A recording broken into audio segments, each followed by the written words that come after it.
This time it's the AJS Model 18 Statesman.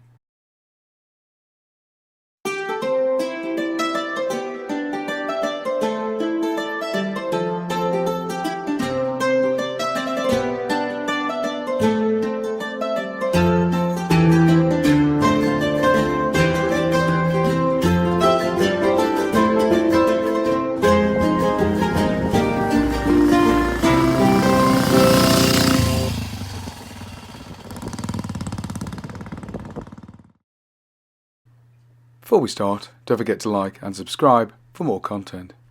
The AJS Model 18 Statesman is the last in a long line of pre-unit, single-cylinder, basic road machines built by the British industry. And it's a very fine machine.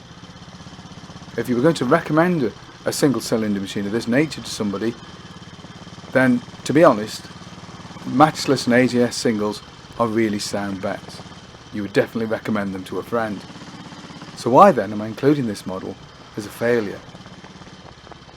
AJS had originally been a Midlands company, but when they went bust during the Great Depression, they were taken over by Matchless to form Associated Motorcycles.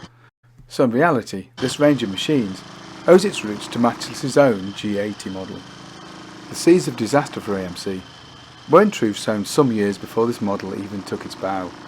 Just after World War II, the company had argued with the press, and after that they were very non-cooperative with the press. They tended not to loan bikes out for testing, which, if you look at the way that modern companies operate, is absolutely astounding, and it was a move that in the long term did not pay dividends for the company's sales. Matchless has made quite a lot of money during the Second World War in terms of Matchless 3GL, which had been a very popular mount for dispatch riders, but they hadn't invested the money that they'd made into the company. Well, not into the factory at least. What they'd done was spent all the money that they'd gained on purchasing lots of smaller companies to grow what they saw as a motorcycle empire. And unfortunately this meant that the Plumstead factory was critically short of investment by the time the 50s came to an end. Machines were being built on old machine tools that were worn out and using old techniques. As a result, AJS and Matchless machines were expensive and somewhat inefficient to manufacture. And from a management perspective, the company very much embraced evolution rather than revolution. What this really meant was that development of the machines came very slow, and in the case of the Ambassador, this really did show. Because, excellent as the bike was, the market for which it was created had vanished almost a decade ago. Over the years of the machine's production run, AMC would spend a lot of time, effort and more importantly money designing and redeveloping the machine.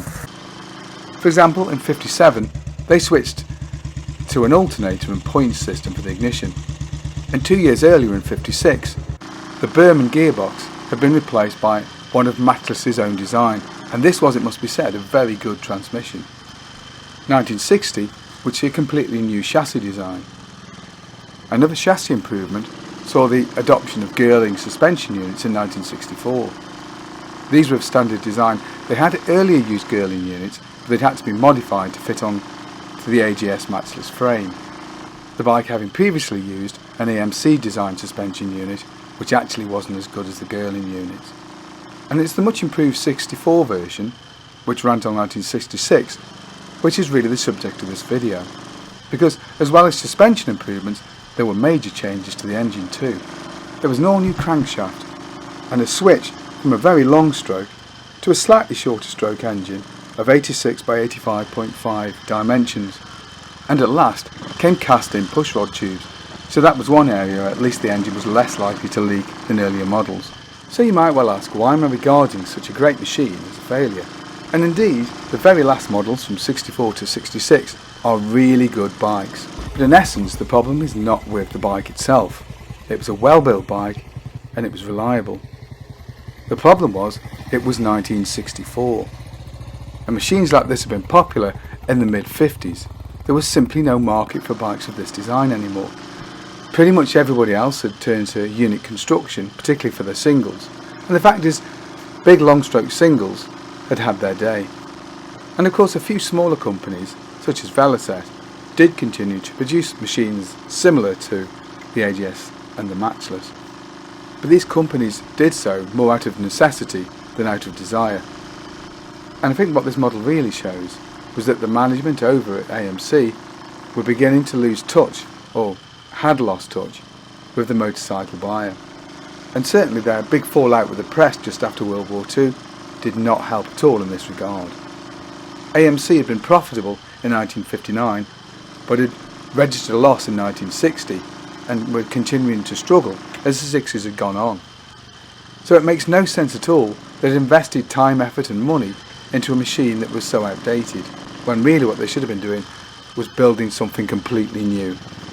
In the end, AMC called in the official receiver in 1966, just 2 years after the introduction of the final Statesman model, because the machine, as good as it was, simply did not sell. And that really is the bottom line when it comes down to motorcycles, isn't it? So, the AJS Model 18 Statesman. Was this truly a case of right bike, but sadly wrong time? Well, I do hope you enjoyed that video. If you did, don't forget to like and subscribe. And of course, thank you very much for watching.